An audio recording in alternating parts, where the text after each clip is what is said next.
प्रिय दर्शकों, एक बार फिर डी के मोटिवेशन यूट्यूब चैनल में आप सभी का स्वागत है। आज का प्रसंग बड़ा ही ज्ञानवर्धक और बड़ा ही मोटिवेशनल है। अगर आप हमारे चैनल पर नए हैं तो चैनल को सब्सक्राइब करें, वीडियो को लाइक करें। तो चलिए शुरू करते हैं। प्यारे दोस्तों, किसी घने जंगल में पीपल के पेड़ के नीचे एक खरगोश अपनी पत्नी के साथ रहा करता था। दोनों पति पत्नी के बीच बहुत प्रेम था और वे एक दूसरे को बड़े दिलो जान से चाहते थे। दोस्तों, खरगोश जितना बुद्धिमान था, उसकी पत्नी उतनी ही जिज्ञासु थी और वह हमेशा अपने पति से कुछ न कुछ पूछा करती थी। दोस्तों, जंगल जो था वह एक बहुत ही विशालकाय पर्वत से सटा हुआ था। खरगोश की पत्नी जब भी उस पर्वत को देखती तो एक प्रश्न हमेशा उसके मन में उठता था कि पता नहीं उस पर्वत के उस पार की दुनिया कैसी होगी। एक दिन खरगोश की पत्नी ने खरगोश से कहा, हे स्वामी, आखिर उस पर्वत के दूसरी तरफ क्या है? क्यों ना आज हम पर्वत के उस पार का भ्रमण करें। इस पर खरगोश कहता है, ठीक है प्रिय। और इतना कहकर दोनों उत्साहित होकर पर्वत के उस पार निकल जाते हैं। दोनों वहां जाकर के देखते हैं कि नदी के किनारे एक सुंदर नगर बसा हुआ है। वहां की चहल पहल खरगोश की पत्नी के मन को भा जाती है। तभी अचानक उसकी नजर एक 20 साल की युवती पर पड़ती है, जो एक नौजवान युवक को डांट रही थी और कह रही थी, मुझे तुम्हारे जैसे भिखारी भाई की कोई जरूरत नहीं है। आज के बाद तुम मुझे अपनी शक्ल मत दिखाना। दोस्तों, उस युवक की हालत बहुत तंग थी, यानी वह बहुत ही निर्धन था। यह देखकर खरगोश की पत्नी व्याकुल हो जाती है और खरगोश से कहती है, हे प्रियवर, वह स्त्री उस युवक से ऐसी बातें क्यों कह रही है? तब खरगोश कहता है, भाग्यवान, आज का मनुष्य बहुत ही लोभी और स्वार्थी हो गया है। वह धन के लालच में इतना अंधा हो गया है कि वह भाई बहन जैसे इस पवित्र रिश्ते को भी धन और लोभ के तराजू से तौलता है। प्रिय, यह बात मैं तुम्हें एक बहुत ही भावनात्मक और प्रेरणादायक कहानी के माध्यम से समझाता हूं कि एक भाई बहन का रिश्ता कैसा होता है और भाई बहन के इस अटूट बंधन को कैसे निभाना चाहिए। भाग्यवान, आज की कहानी से तुम्हें पता चलेगा कि कैसे समय का न्याय चक्र बड़े से बड़े धनवान को 2 वक्त की रोटी का मोहताज बना सकता है और वह गरीबी के दलदल में फंसता चला जाता है। कहानी बहुत ही मार्मिक और जीवन को प्रेरणा देने वाली है। साथ ही साथ कहानी से तुम्हें ज्ञान की ऐसी 8 बातें सीखने को मिलेंगी, जिन्हें सुनकर कोई भी मनुष्य बड़ी आसानी से अपनी गरीबी मिटाकर एक सुखमय जीवन प्राप्त कर सकता है। लेकिन वादा करो प्रिय कि तुम कहानी को शुरू से अंत तक ध्यानपूर्वक सुनोगी। तब खरगोश की पत्नी कहती है, हे प्राणनाथ, अगर कहानी इतनी अच्छी और जीवन का मार्गदर्शन करने वाली है तो मैं यह कहानी जरूर सुनूंगी। कृपया आप कहानी सुनाइए। प्यारे दोस्तों, तब खरगोश कहानी शुरू करता है और कहता है, हे प्रिय, एक बार की बात है, किसी नगर में नंदकिशोर नाम का एक धनवान सेठ रहता था। उस सेठ की एक सुंदर और सुशील पत्नी थी, जिसका नाम कौशल्या था। ईश्वर की दया से सेठ नंदकिशोर के घर में 2 जुड़वा संतानें पैदा हुई थीं, लेकिन दुर्भाग्यवश बच्चों के जन्म के बाद सेठ नंदकिशोर की पत्नी का देहांत हो गया। पत्नी के देहांत से नंदकिशोर को गहरा सदमा लगा, लेकिन बच्चों के बारे में सोचकर उसने खुद को किसी तरह संभाला। उन दोनों जुड़वा संतानों में एक पुत्र था और एक पुत्री थी। सेठ नंदकिशोर ने अपने पुत्र का नाम विजय तथा पुत्री का नाम नीलम रखा। उसने अपने दोनों बच्चों के लालन पोषण में कोई कमी नहीं रखी, लेकिन पत्नी के जाने के बाद नंदकिशोर बहुत कमजोर हो गया था। समय के साथ धीरे धीरे सेठ के दोनों बच्चे विजय और नीलम बड़े होने लगते हैं। जब उनकी आयु एक दिन विवाह योग्य हो जाती है तो सेठ नंदकिशोर को अपने बच्चों के विवाह की चिंता सताने लगती है। एक दिन वह किसी कार्य से पड़ोस के नगर में जाता है। वहां उसे एक व्यापारी का पुत्र पसंद आ जाता है और उसी व्यापारी के पुत्र के साथ वह अपनी बेटी नीलम का विवाह कर देता है। इस प्रकार से नीलम अपने पिता के घर से विदा होकर अपने ससुराल चली जाती है। इधर बेटी को विदा करने के बाद सेठ नंदकिशोर अपने पुत्र के विवाह के बारे में सोचने लगता है। वह सोचता है, बेटी का विवाह तो मैंने कर दिया और वह अपने घर की हो गई। अब मुझे अपने पुत्र का विवाह कर देना चाहिए। यदि मेरे पुत्र का विवाह हो गया तो मैं अपना शेष जीवन अपने बहू और बेटे के साथ आराम से बिता सकूंगा। प्यारे दोस्तों, आगे खरगोश अपनी पत्नी से कहता है, भाग्यवान सेठ का सोचना बिल्कुल सही था, लेकिन मनुष्य जैसा सोचता है वैसा कहां होता है। वही होता है जो मंजूर खुदा होता है। परमात्मा न जाने कब किसे अमीर बना दे और कब किसे गरीब बना दे, इसके बारे में कोई नहीं जानता। प्रिय, उस अमीर सेठ के साथ भी कुछ ऐसा ही होता है। एक दिन वह सेठ एक भयानक बीमारी की चपेट में आ जाता है। जब सेठ का पुत्र अपने पिता की ऐसी हालत देखता है तो वह बहुत दुखी हो जाता है और अपने पिता का महंगे से महंगे डॉक्टरों से इलाज करवाता है। धीरे धीरे उसकी सारी संपत्ति उसके पिता के इलाज में खर्च हो जाती है। इस प्रकार वह सेठ और उसका पुत्र एकदम कंगाल हो जाते हैं, लेकिन फिर भी उसके पिता की हालत में कोई सुधार नहीं होता। जब कोई भी दवाई उस सेठ की बीमारी में काम नहीं करती तो एक दिन वह सेठ अपने बेटे को पास बुलाता है और कहता है, बेटा विजय, जब कोई काम या स्थिति मनुष्य के सामर्थ्य से बाहर हो जाए और उसका कोई समाधान न मिले तो फिर उस काम को ईश्वर के भरोसे छोड़ देना चाहिए। इसलिए अब तुम मेरी चिंता छोड़ो और अपना भविष्य संवारो। मेरा क्या है, आज नहीं तो कल मुझे इस संसार को छोड़कर जाना ही है। इसलिए पुत्र, अब तुम मेरी चिंता मत करो और विवाह करके अपनी घर गृहस्थी बसा लो। अपने पिता के मुख से इन बातों को सुनकर विजय एकदम चुप हो जाता है। आखिर वह बेचारा कर भी क्या सकता था। उसके घर में जो भी जमा पूंजी थी वह पहले ही उसके पिता के इलाज में खर्च हो चुकी थी। तब विजय मायूस होकर कहता है, पिताजी, जैसा आपको उचित लगे आप वैसा कीजिए। प्यारे दोस्तों, पिता के इलाज में सारी जमा पूंजी लगा देने से अब वह धनवान सेठ नंद किशोर धनवान न रहा। उनकी आर्थिक स्थिति एकदम खराब हो गई थी। उसके बाद सेठ नंद किशोर अपने पुत्र की शादी एक गरीब घर की कन्या से करवा देता है और शादी के कुछ दिन बाद ही उस सेठ की मृत्यु हो जाती है। इधर पिता की मृत्यु के बाद विजय अपने पिता का पूरे रीति रिवाज से अंतिम संस्कार करता है। दोस्तों, विजय का घर और खेत खलियान पिता के इलाज में पहले ही बिक चुके थे।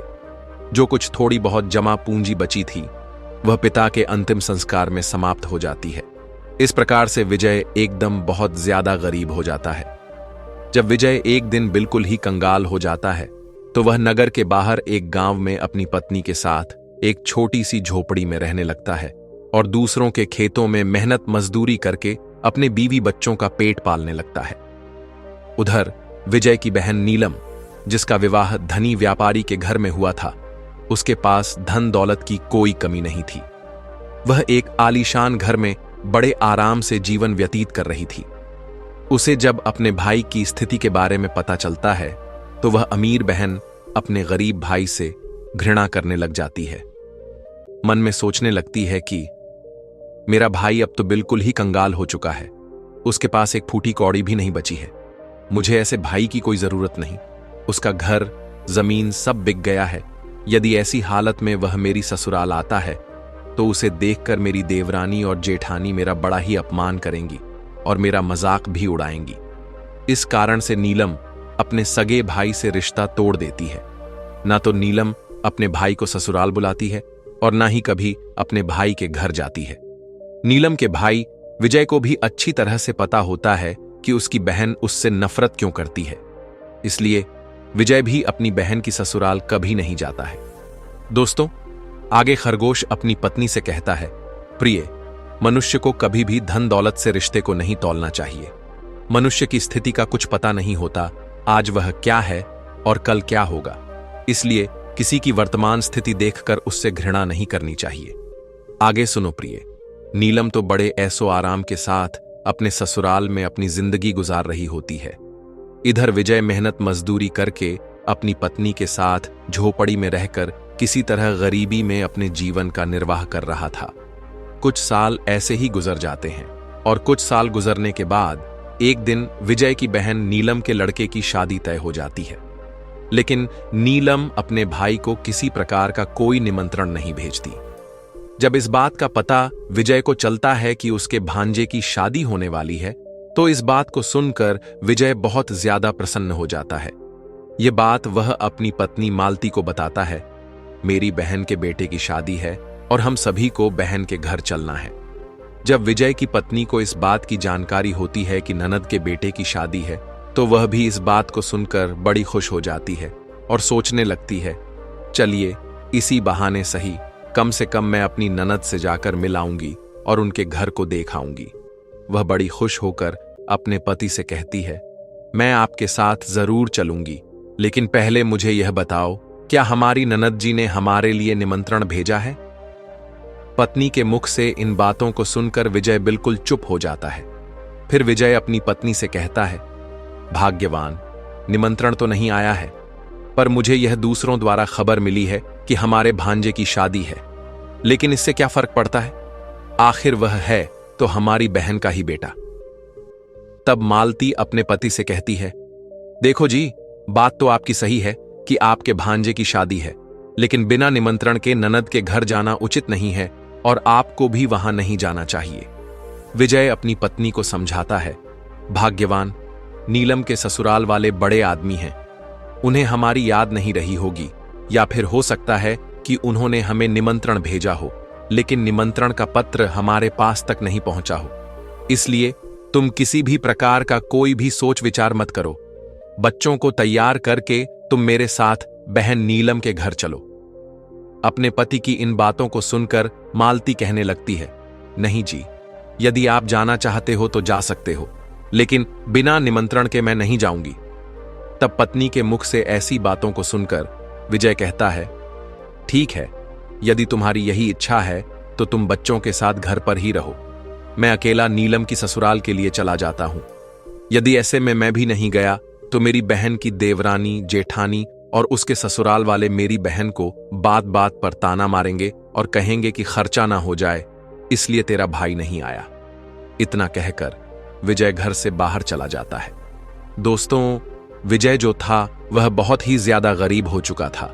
उसके पास उपहार में वस्त्र खरीदने के लिए पैसे नहीं थे, इसलिए वह किसी से पैसे उधार लेता है और उधार लिए हुए पैसों से अपनी बहन नीलम, अपने भांजे और बहनोई के लिए सुंदर सुंदर वस्त्र खरीदता है। उन कपड़ों को लेकर वह अपनी बहन के ससुराल को चल देता है। पैदल चलते चलते विजय को सुबह से शाम हो जाती है। तब कहीं जाकर वह अपनी बहन के दरवाजे पर पहुंचता है और दरवाजे के एक तरफ जाकर खड़ा हो जाता है। वह बेचारा दरवाजे पर खड़े होकर अपनी बहन के आने का इंतजार करता है। तभी नीलम की जेठानी की नजर विजय पर पड़ जाती है और वह विजय को पहचान लेती है। विजय को देखने के बाद नीलम की जेठानी जाकर नीलम से कहती है, अरे नीलम बहन, आज तेरा भाई तेरे घर आया है, दरवाजे पर खड़ा है। जब नीलम यह सुनती है तो वह अपनी जेठानी से पूछने लगती है, बहन, यदि आपने मेरे भाई को द्वार पर खड़ा देखा है तो मुझे यह बताओ, मेरा भाई मेरी ससुराल में किस हालत में आया है और मेरे भाई ने आखिर कैसे कपड़े पहने हैं। तब उसकी जेठानी कहती है कि तुम्हारा भाई फटे पुराने वस्त्र पहनकर द्वार पर खड़ा है, वो तुम्हारे आने का इंतजार कर रहा है। यह सुनकर नीलम गुस्से से भर जाती है और सभी की नजरों से खुद को बचाते हुए अपने भाई के पास पहुंचती है। इधर विजय जब अपनी बहन नीलम को अपने पास आते हुए देखता है तो खुशी के मारे उसका चेहरा खिल उठता है। अपनी बहन को देखकर विजय की आंखों में आंसू टपकने लगते हैं। इसके बाद नीलम अपने भाई को अपने साथ में लेकर सबकी नजरों से बचाते हुए घर के सबसे अंदर वाले कमरे में ले जाती है और कमरे में ले जाकर पूछने लगती है, अरे भाई, तुम्हारे पास आखिर निमंत्रण किसने भेजा था जो तुम यहां चले आए? तब विजय कहता है, बहना, तुमने तो अपने भाई को बिल्कुल ही भुला दिया है, लेकिन किसी के मुंह से मुझे पता चल गया कि मेरे भांजे की शादी है, इसीलिए मैं तुम्हारे लिए और भांजे के लिए नए कपड़े लेकर आया हूं। अपने भाई के मुख से इन बातों को सुनकर नीलम कहने लगती है, भाई, तुम्हें ऐसे बेशर्मों की तरह मेरे घर पर नहीं आना चाहिए था। तुम इस तरीके से फटे पुराने कपड़े पहनकर मेरे घर तक चले आए, ये मेरे लिए बड़े लाज की बात है। कम से कम अपनी नहीं तो मेरी इज्जत का तो ख्याल करते। कम से कम तुमने मेरे मान सम्मान का ख्याल तो किया होता। आखिर तुम्हारी तो कोई इज्जत नहीं, कम से कम तुमने हमारी इज्जत के बारे में तो सोचा होता। नीलम के मुख से ऐसे कटु शब्द सुनकर उस मजबूर भाई का कलेजा छल्ली हो जाता है। तब विजय अपनी बहन के कदमों में गिरकर माफी मांगने लगता है और कहता है, हे बहन, मुझे क्षमा कर दो। मुझे नहीं पता था कि मेरी वजह से यहां तुम्हारी बदनामी होगी। तुम्हारी बदनामी ना हो, तुम्हारी देवरानी, जेठानी और ससुराल वाले तुम्हें ताना ना मारे, इसीलिए तो मैं तुम्हारे लिए वस्त्र लेकर आया हूं। यदि मुझे यह बातें पहले ही पता होती कि तुम मेरी वजह से इतनी आहत हो जाओगी कि तुम्हें मेरे आने से इतना बुरा लगेगा, तो मैं तुम्हारे दरवाजे पर कभी नहीं आता। मैं तो यहां यह सोचकर आया था कि मेरे भांजे की शादी है। यदि मैं नहीं पहुंचा तो मेरी बहन को उसकी देवरानी, जेठानी और ससुराल वाले ताने मारेंगे। विजय की बातों को सुनकर नीलम का गुस्सा जब थोड़ा सा शांत होता है, तब वह विजय से कहती है, चलो भाई, जब तुम आ ही गए हो तो मेरी एक बात कान खोलकर सुन लो। जब तक मेरे बेटे की शादी नहीं हो जाती, तब तक तुम इसी कमरे में बंद रहना और भूल कर भी इस कमरे से बाहर निकलने की गलती मत करना, वरना तुम्हें देखकर मेरी शान 2 कौड़ी की हो जाएगी। लोग कहेंगे नीलम का भाई तो भिखारी है। रही बात भोजन की, तो जब भोजन बन जाएगा तो मैं तुम्हें भोजन की थाली तुम्हारे कमरे में पहुंचा दूंगी। तुम भोजन खाकर चुपचाप पिछले दरवाजे से अपने घर चले जाना। विजय कहता है, ठीक है बहन, मैं आज रात को ही तुम्हारे घर से अपने गांव चला जाऊंगा, मगर मेरी तुमसे एक विनती है। मैं तुम्हारे लिए और जीजा जी के लिए जो कपड़े लाया हूं, तुम उन कपड़ों को रख लो। उन्हें मैं तुम्हारे लिए बड़े प्यार से लाया हूं। तब नीलम अपने भाई से कपड़ों को लेकर कमरे के बाहर चली जाती है और जाते समय बाहर से उस कमरे की कुंडी लगा जाती है। प्यारे दोस्तों, इतनी कहानी सुनाकर खरगोश चुप हो जाता है। तब खरगोश की पत्नी कहती है, प्रियवर, बहुत ही भावनात्मक कहानी है। आगे कहानी में क्या हुआ प्राणनाथ? तब खरगोश आगे कहानी सुनते हुए कहता है, हे प्रिय। विजय उस अंधेरे कमरे में बैठकर अपनी बहन के वापस आने का इंतजार करने लगता है और मन ही मन सोचता है कि मेरी बहन मेरे लिए भोजन लेकर वापस आती होगी। आज तो मुझे स्वादिष्ट भोजन खाने को मिलेगा। उधर वह निर्मोही बहन अपने भाई को उस कमरे में बंद करके अपने घरेलू काम धंधे में लग जाती है और भाई को भूल जाती है। शादी के काम धंधे में इतनी ज्यादा खो जाती है कि अब तो उसे याद ही नहीं रहता कि एक ही मां के कोख से जन्मा उसका सगा भाई उसके यहां कमरे में बंद है और उसके लौटने का इंतजार कर रहा है। दोस्तों, इधर जैसे जैसे समय बीतता जाता है, भूख प्यास की वजह से विजय छटपटाने लगता है और उसकी हालत भी खराब होने लगती है। तब विजय अपनी बहन को आवाज लगाता है, लेकिन उसकी आवाज को कोई नहीं सुनता है। इस तरह से विजय को उस अंधेरे कमरे में पड़े पड़े 3 दिन बीत जाते हैं। विजय को अपने बीवी बच्चों की याद आती है। विजय सोचता है, यदि कोई नहीं आया तो मैं भूखा प्यासा इसी कमरे में मर जाऊंगा। यदि मैं मर गया तो मेरे बीवी बच्चों का क्या होगा? मेरे ना होने पर कैसे मेरे बीवी बच्चों का पालन पोषण होगा? विजय इधर यह सोचते सोचते बेहोश होने लगता है। तभी किसी काम की वजह से नीलम की जेठानी कमरे के पास से गुजरती है। जब विजय के कानों में नीलम की जेठानी के पायल की आवाज सुनाई देती है, तो विजय अपनी पूरी ताकत से उस कमरे का दरवाजा पीटने लगता है। जब नीलम की जेठानी के कानों में उस दरवाजे की आवाज जाती है, तो वह दरवाजे को खोलकर देखती है। अंदर विजय को देखकर वह चौंक जाती है और विजय से पूछने लगती है, अरे भैया, तुम्हें इस कमरे में किसने बंद किया था? विजय इस बात का कोई जवाब नहीं देता। जब नीलम की जेठानी दोबारा पूछती है, तो विजय इस बात को छुपा लेता है। वह झूठ मूठ कह देता है, मैं इस कमरे में आराम कर रहा था, तभी किसी ने गलती से बाहर से दरवाजे की कुंडी लगा दी और मैं इस कमरे में बंद हो गया। बहन, यदि तुम आज नहीं आती तो मेरे प्राण पखेरु उड़ जाते। और इतना कहने के बाद विजय घर के पिछले दरवाजे से चुपचाप बाहर निकल जाता है और सीधा अपने घर की राह पकड़ लेता है। 3 दिन का भूखा प्यासा बेचारा विजय अपने घर के लिए चल देता है। अंत में वह चलते चलते काफी दूर निकल जाता है। भूख प्यास के कारण वह इतना कमजोर हो गया था कि अब उससे ठीक से चला भी नहीं जा रहा था। उसे चलते चलते एकदम चक्कर आने लगता है। चक्कर आने की वजह से जैसे ही विजय जमीन पर गिरने वाला होता है, तभी वहां पर कहीं से एक बूढ़ी मां आ जाती है और वह बूढ़ी मां विजय के गिरने से पहले ही विजय को संभाल लेती है। जब कुछ घंटे बाद विजय को पुनः होश आता है, तो विजय स्वयं को एक बूढ़ी मां की गोद में लेटा हुआ पाता है। बूढ़ी मां एक पंखा लेकर उसके ऊपर हवा कर रही थी।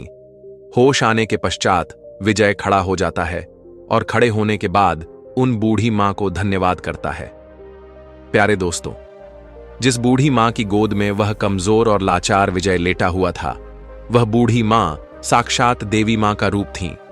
इधर विजय की पत्नी मालती रोज उन देवी मां की पूजा किया करती थी और पूर्ण श्रद्धा और भक्तिभाव से देवी मां की भक्ति किया करती थी। इसीलिए जब विजय चक्कर खाकर गिरने वाला होता है तो उसी समय पर तत्काल देवी मां प्रकट होकर विजय को संभाल लेती हैं और विजय का सिर अपनी गोद में रखकर उसे अपनी गोद में सुला लेती है। जब विजय को होश आता है तो वह देवी माता को प्रणाम करके अपने घर के लिए वहां से चलने लगता है। तभी उसी समय पर बूढ़ी मां कहती हैं, बेटा तुम भला कहां से आ रहे थे और इधर कहां जा रहे थे? तब विजय बताता है, हे मां, मेरे भांजे की शादी थी, इसी वजह से मैं अपनी बहन के घर से आ रहा था और इधर मेरा गांव है, मैं अपने गांव को जा रहा हूं। तो बूढ़ी मां विजय से कहती हैं, बेटा यदि तुम बुरा ना मानो तो मैं तुमसे एक बात पूछना चाहती हूं। तब विजय कहता है, पूछो मां, तुम मुझसे क्या पूछना चाहती हो? बूढ़ी मां पूछती हैं, बेटा यदि तुम अपनी बहन के घर से आ रहे हो, जैसा कि तुमने बताया कि वहां पर शादी थी, तो फिर तुम खाली हाथ अपने घर क्यों जा रहे हो? क्या तुम्हारी बहन ने तुम्हारी बीवी बच्चों के लिए कुछ नहीं दिया? बूढ़ी मां के मुख से ऐसी बातों को सुनकर विजय की आंखों में आंसू आ जाते हैं।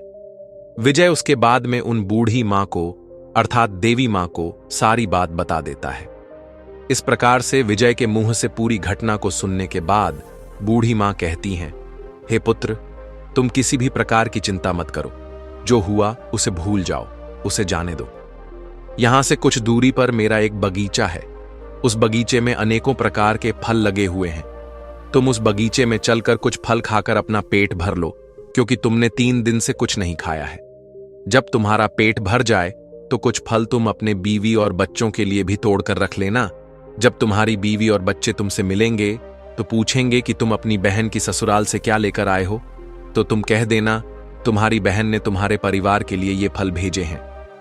ऐसा करने से बेटा तुम अपनी बीवी बच्चों के सामने शर्मिंदा होने से बच जाओगे और इससे तुम्हारी मान प्रतिष्ठा भी बची रहेगी।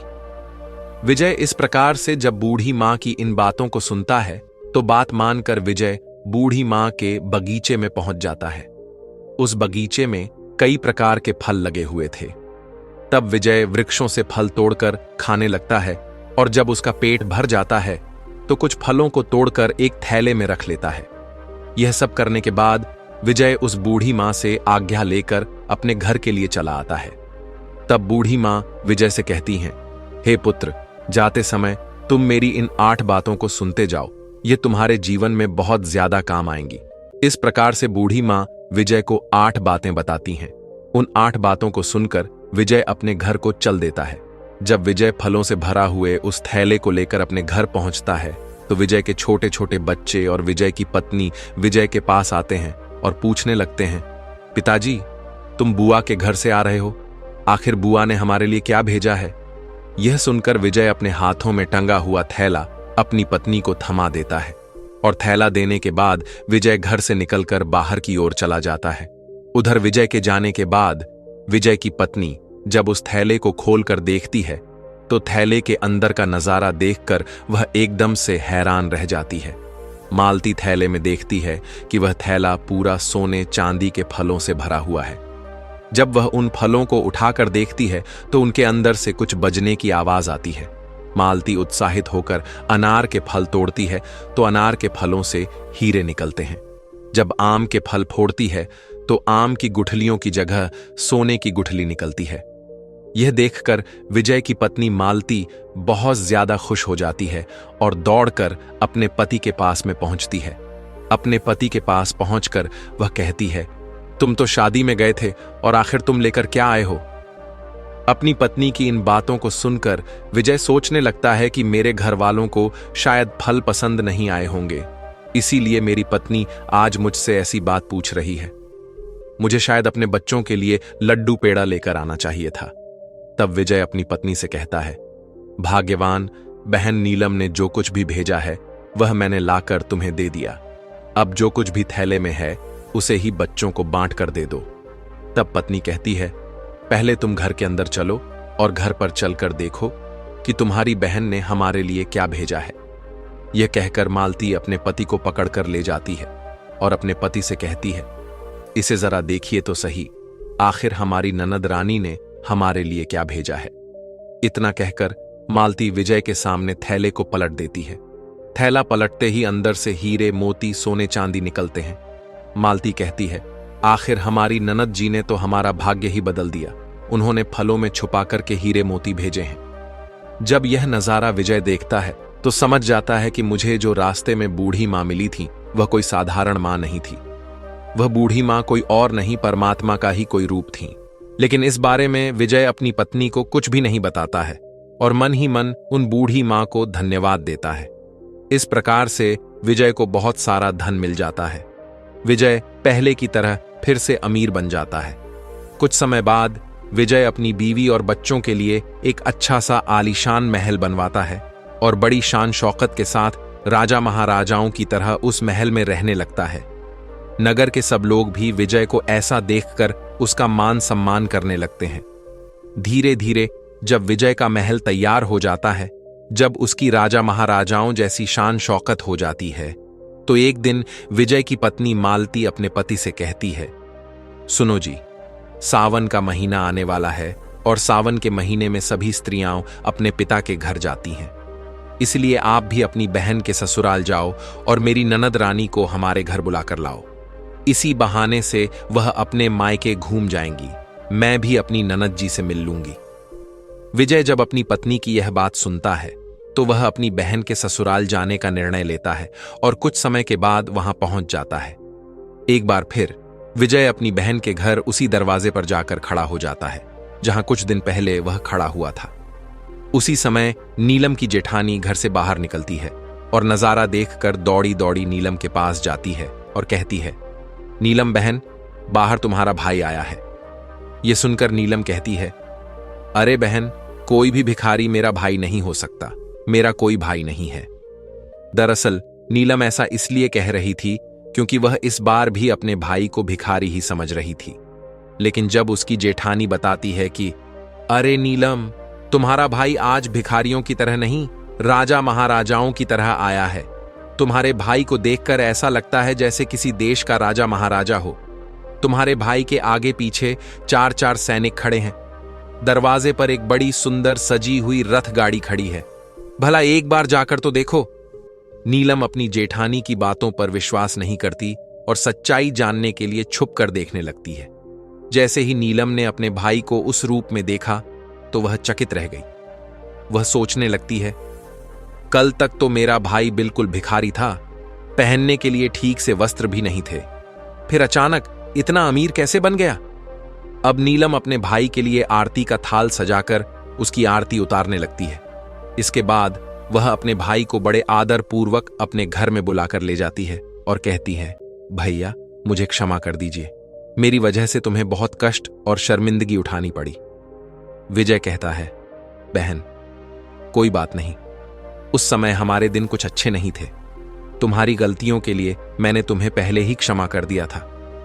अब तुम इन बातों को छोड़ो और मेरे साथ हमारे घर चलने की तैयारी करो। मैं तुम्हें बुलाने के लिए आया हूं। तुम्हारी भाभी ने तुम्हें बुलाने के लिए मुझे भेजा है। इतना सुनकर नीलम खुशी खुशी अपने भाई के घर जाने के लिए तैयार हो जाती है और तैयार होकर रथ में बैठ जाती है।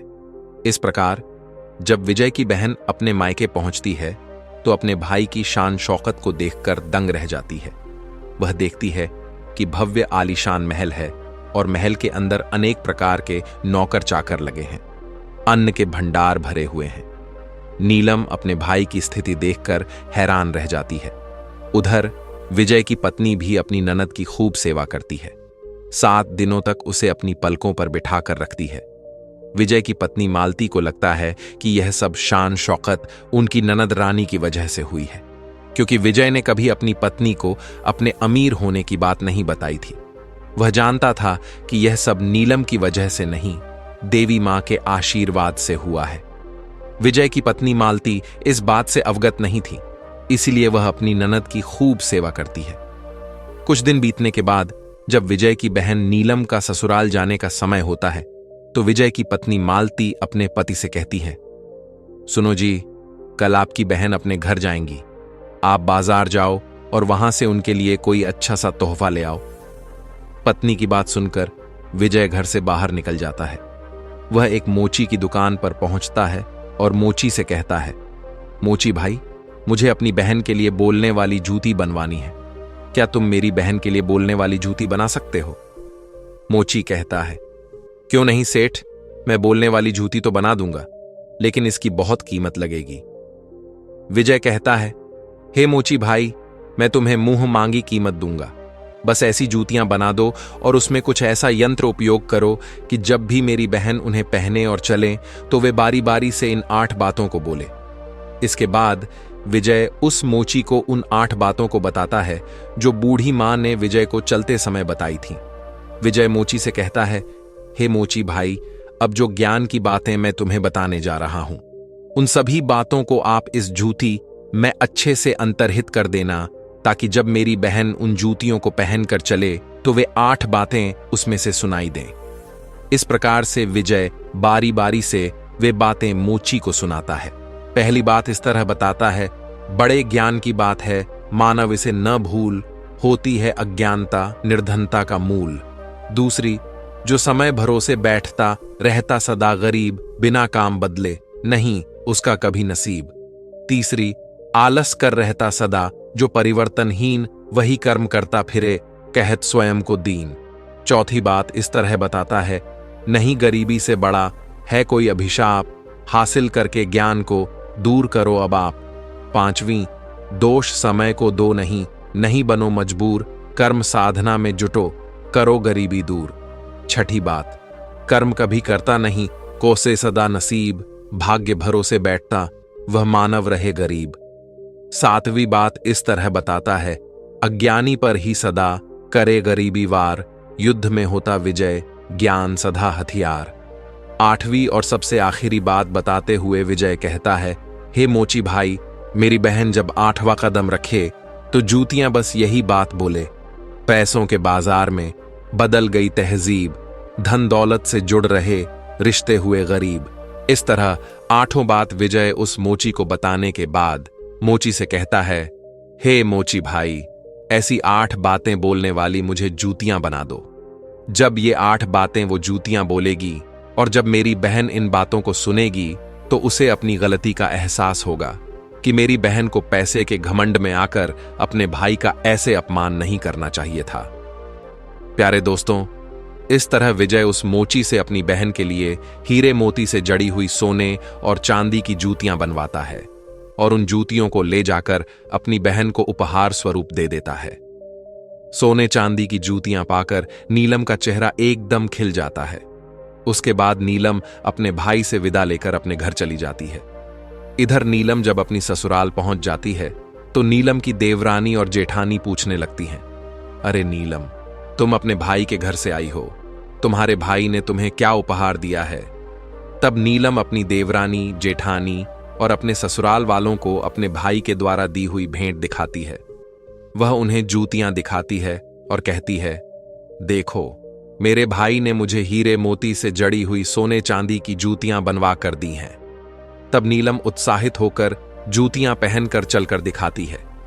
जैसे ही नीलम उन जूतियों को पहनकर चलती है तो जूतियां बोलती हैं, पैसों के बाजार में बदल गई तहजीब, धन दौलत से जुड़ रहे रिश्ते हुए गरीब। जब नीलम यह बात सुनती है तो उसका सिर शर्म से नीचे झुक जाता है और वह अपने भाई को याद करके एकदम से रोने लगती है। जब देवरानी और जेठानी पूछती हैं, अरे नीलम, आखिर क्या हुआ जो तुम अचानक से रोने लगी? तो नीलम अपनी देवरानी और जेठानी को सारी बातें बताती है। हे बहन, मैंने पैसों के घमंड में आकर अपने भाई से कितना भला बुरा कहा था। मैंने अपने भाई को एक गिलास पानी तक नहीं पूछा। देखो, मेरे भाई ने मुझे कितनी कीमती जूतियां बनवा कर दी हैं। अब तो मुझे अपने आप से घृणा होने लगी है। मैं तो जीना नहीं चाहती। तभी नीलम की जेठानी उसे समझाने लगती है, हे बहन, जो भी कुछ हुआ उसे भूल जाओ। आगे से याद रखना, कभी किसी के साथ ऐसा बर्ताव मत करना, क्योंकि जो व्यक्ति धन दौलत का घमंड करता है और रिश्तों को दौलत के तराजू से तौलता है, उससे माता लक्ष्मी हमेशा के लिए दूर चली जाती है। इसलिए अब मैं तुम्हें जो बातें बताने जा रही हूं, मेरी उन बातों को तुम हमेशा याद रखना और इन्हें जीवन में गांठ बात लेना। इस तरीके से नीलम की जेठानी नीलम को 8 बातें बताती है और अपनी देवरानी से कहती है, सुनो नीलम, जो व्यक्ति रात्रि के समय भोजनालय में झूठे बर्तन रखता है और खाने पीने की चीजों को व्यर्थ ही बर्बाद करता है, उसके यहां बहुत जल्द दरिद्रता का वास होता है और वह निर्धन हो जाता है। दूसरी बात, जिस घर में घर की स्त्रियों का अपमान होता है, उनकी इज्जत नहीं की जाती, ऐसे घर में कभी देवी लक्ष्मी का वास नहीं होता। तीसरी बात, जिस परिवार में पैसों की कदर नहीं की जाती और जो लोग व्यर्थ ही धन का व्यय करते हैं, ऐसे घरों से भी माता लक्ष्मी रूठ कर चली जाती है। चौथी बात, जो लोग धनवान होने के बाद उस पैसे से दूसरों के मान प्रतिष्ठा को ठेस पहुंचाते हैं या फिर अहंकार में आकर उसका प्रयोग बेकसूर लोगों को सताने में करते हैं, ऐसे लोगों से भी लक्ष्मी माता रूठ जाती है और वह निर्धनता की राह पर बढ़ने लगता है। पांचवीं बात, जिस घर परिवार के लोग ठीक से अपने कर्तव्यों का पालन नहीं करते और कार्य को कल पर टालते रहते हैं, उन लोगों के घरों से भी माता लक्ष्मी बहुत जल्द विदा ले लेती हैं। छठी बात सुनो, जो लोग अपने से बड़ों की इज्जत नहीं करते या फिर अपने से बड़ों से कटु शब्द बोलते हैं, ऐसे लोग आज नहीं तो कल निर्धनता का सामना जरूर करते हैं। सातवीं बात, जिस घर परिवार के लोग मेहमान का आदर भाव नहीं करते या फिर अपने दरवाजे से किसी याचक की परिस्थिति जाने बिना उसे खाली हाथ लौटा देते हैं, ऐसे लोगों को भी गरीबी का सामना करना पड़ता है। आठवीं और अंतिम बात, जो मनुष्य मां बाप का अनादर करते हैं और उन्हें कष्ट पहुंचाते हैं, ऐसे मनुष्य इस दुनिया में कभी खुश नहीं रह सकते और न ही ऐसे लोगों के पास कभी धन लक्ष्मी जाना चाहती है। हे नीलम, तुमसे जो कुछ भी जाने या अनजाने में हुआ उसे भूल जाओ और मेरे द्वारा बताई गई इन बातों का हमेशा अपने जीवन में पालन करना। इस तरह खरगोश कहानी को खत्म करते हुए कहता है, हे प्रिय, इस तरह उस बहन को अपने किए का बहुत पछतावा होता है। उसे समझ आ जाता है कि माया तो आनी जानी है। मनुष्य को कभी भी धन संपत्ति के अहंकार में आकर किसी का अनादर नहीं करना चाहिए। कभी भी किसी रिश्ते की गरिमा धन की मोह माया में आकर भंग नहीं करनी चाहिए। इस तरह कहानी सुनकर खरगोश की पत्नी कहती है, हे प्राणनाथ, यह कहानी वाकई बहुत मार्मिक और जीवन को सीख देने वाली है। और अंत में दोनों उस सुंदर नगर का भ्रमण करके वापस जंगल में अपने घर को लौट जाते हैं। प्यारे दोस्तों, हम आशा करते हैं आपको यह कहानी बेहद पसंद आई होगी और आप इस कहानी से बहुत ही प्रेरणा लेंगे। तो मिलते हैं आपसे अगली वीडियो में। तब तक के लिए अपना ख्याल रखिए और खुश रहिए। धन्यवाद।